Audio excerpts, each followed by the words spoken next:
दोस्तों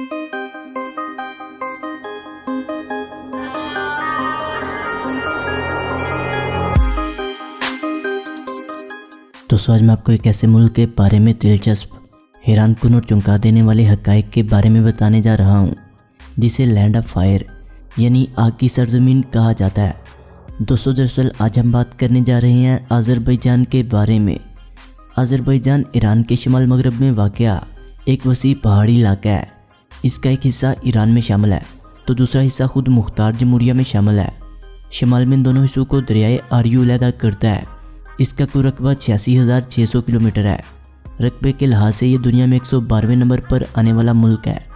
इस मुल्क की आबादी की बात की जाए तो तकरीबन 1,01,50,000 के करीब आबादी है। आबादी के लिहाज से भी ये दुनिया में 112वें नंबर पर आने वाला छोटा मुल्क है।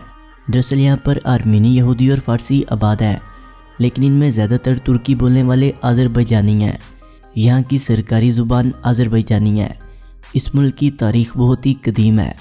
तारीख़ उठाकर देखें तो पता चलता है कि सिकंदर आज़म ने जब ईरान फ़तह किया तो इस इलाके में अपना एक गवर्नर मुकर्रर किया गया, तो इसकी वफ़ात के बाद ख़ुद मुख्तार बादशाह बन गया। 7वीं सदी में बाज़नतीनी बादशाह सरक्लस ने इस पर कब्ज़ा कर लिया।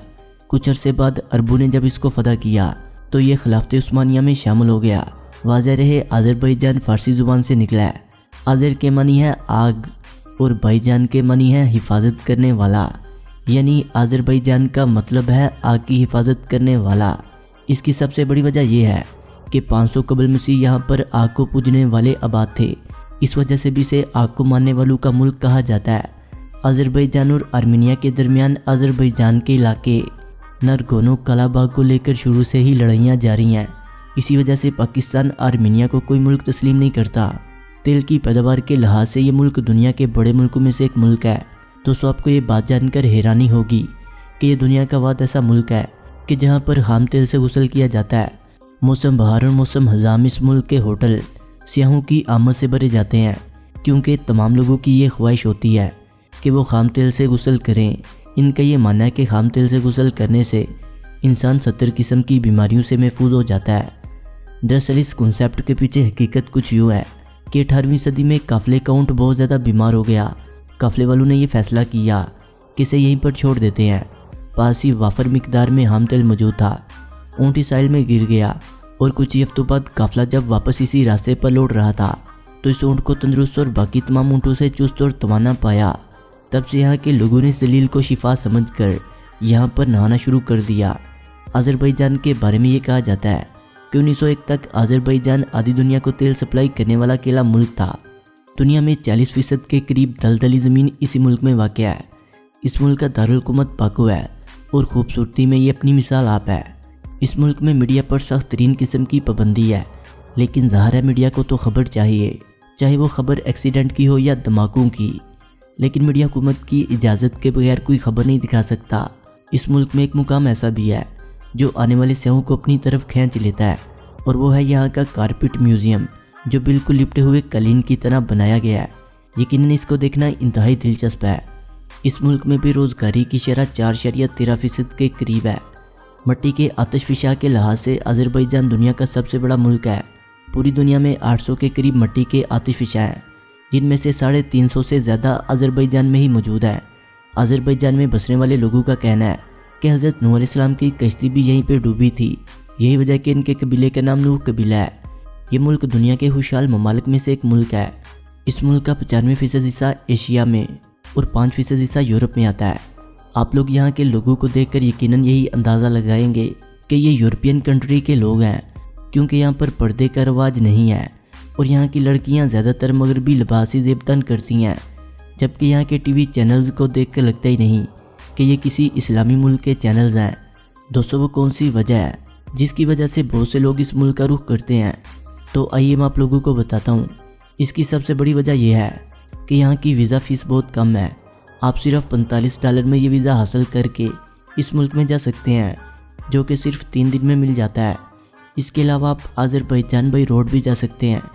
इस मुल्क में जाने की दूसरी सबसे बड़ी वजह यह है कि नौजवान नस्ल यूरोपियन कंट्री जाने के चक्कर में इस मुल्क का रुख करती है, क्योंकि यहाँ की आबो हवा और रहन सहन मगरबी तर्ज से काफ़ी मिलता जुलता है। دوستو واضح ہے کہ اہل تشیع کی تعداد ایران کے بعد سب سے زیادہ آذربائیجان میں پائی جاتی ہے۔ سردیوں میں یہ ملک شدید ہواؤں کی لپیٹ میں رہتا ہے۔ باکو شہر کو اس طرح ڈیزائن کیا گیا ہے کہ آپ کشتی کے ذریعے اس ملک کے کسی بھی کونے میں جا سکتے ہیں۔ باکو شہر کے شمال مشرق میں ایسے پہاڑی سلسلے ہیں جنہیں برننگ ماؤنٹین کہا جاتا ہے۔ یہاں کے پہاڑی علاقوں میں ایک لمبے عرصے سے آگ لگی ہوئی ہے۔ یہ پہاڑوں کے نیچے موجود گیس کی وجہ سے ہے۔ اس ملک میں لڑکیوں کی تعداد لڑکوں کے مقابلے میں زیادہ ہے۔ اس ملک کے لوگ دانت خراب ہونے کی صورت میں سونے کا دانت لگوانا بہت زیادہ پسند کرتے ہیں۔ آذربائیجان کا شہر شرقی جو کہ پہاڑوں کی ڈھلوان پر واقع ہے۔ یہاں پر اسلامی فن تعمیر کے شاہکار دیکھنے کو ملتے ہیں۔ یہاں کی رسم و رواج کے مطابق پیدا ہونے والے نئے بچے کو نمکین پانی کے ساتھ نہلایا جاتا ہے۔ اس کی ایک بڑی وجہ یہ بتائی جاتی ہے کہ بچہ بیماریوں سے محفوظ رہتا ہے اور اس کا جسم بھی مضبوط ہو جاتا ہے۔ اس ملک کے بارے میں ایسا بھی کہا جاتا ہے کہ یہاں پر ایک ایسا پھول پایا جاتا ہے جو 5 وقت اذان کی آواز سنتا ہے اور آواز سن کر کھل جاتا ہے۔ اس ملک کے کسی بھی باشندے کی گفتگو اور لباس دیکھ کر آپ اس بات کا اندازہ ہی نہیں لگا سکیں گے کہ وہ کسی مسلم ملک کا باشندہ ہے۔ یہاں کے فٹ پاتھ پر چلتے ہوئے یا زیر زمین یا میٹرو ٹرین کے اسٹیشن پر جاتے ہوئے آپ کو جگہ جگہ شراب کی دکانیں نظر آئیں گی۔ یہاں پر آپ کو شراب پانی سے بھی زیادہ سستی ملے گی۔ اس ملک کے بارے میں ایک اور بات بھی مشہور ہے کہ یہاں کی عورتیں کاروبار چلاتی ہیں اور ان کی اپنی دکانیں بھی ہوتی ہیں جن کو وہ چلاتی ہیں۔ اس ملک میں نئے سال کا آغاز موسم بہار کے پہلے دن سے ہوتا ہے۔ اس ملک میں اس دن کو نوروز کہتے ہیں۔ یہ تہوار عید سے بھی زیادہ پرجوش طریقے سے منایا جاتا ہے۔ اس روز تمام فیملی ممبرز جمع ہوتے ہیں اور ایک دوسرے پر پانی پھینک دیتے ہیں اور ان کا ماننا ہے کہ ایسا کرنے سے بیماریاں دھل جاتی ہیں۔ اور اس پہلے دن مختلف طرح کی ڈشز بھی بنائی جاتی ہیں اور آگ جلا کر سب لوگ ہاتھوں میں ہاتھ ڈال کر آگ کے گرد رقص بھی کرتے ہیں اور آگ کے اوپر سے 7 مرتبہ جمپ بھی لگاتے ہیں، کیونکہ ان کا ماننا ہے کہ اس طرح آگ ان کے اوپر آنے والی تمام سختیوں کو جلا دے گی۔ یہاں کی سب سے مقبول ترین چیز کاوا ہے جو جیم کیک یا آئس کریم کے ساتھ استعمال کیا جاتا ہے۔ تو یہاں کے لوگ عجیب و غریب تہمات پرستی کا بھی شکار ہیں۔ یہاں کے لوگوں کا کہنا ہے کہ رات کے وقت کسی کو پیسے یا روٹی قرض کے طور پر نہیں دی جانی چاہیے۔ کینچی کے ساتھ اگر بلیڈ رکھ دیا تو آپ سمجھے کہ مرنے کے لیے تیار ہیں۔ آپ کے سامنے اگر کوئی خالی بالٹی والا شخص آ جائے تو یہ بدقسمتی کی علامت ہے۔ یہاں تعلیم کی شرح 99.8% ہے۔ اس ملک کا جھنڈا 3 رنگوں پر مشتمل ہے۔ سب سے اوپر نیلا رنگ یورپ کو ظاہر کرتا ہے، درمیان میں ریڈ کلر ہے جو ترکی کو ظاہر کرتا ہے، اور سب سے نیچے سبز رنگ جو اسلام کو ظاہر کرتا ہے۔ اس ملک میں دنیا کا سب سے بڑا KFC ریسٹورنٹ بھی موجود ہے۔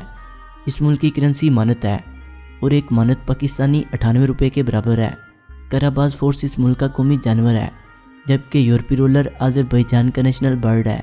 آذربائیجان کے قومی لباس کی تاریخ دور ماضی میں جڑی ہوئی ہے۔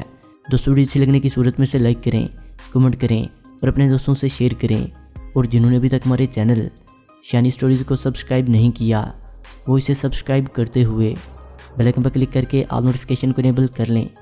ملتے ہیں ایک نئی ویڈیو کے ساتھ، تب تک کے لیے خدا حافظ۔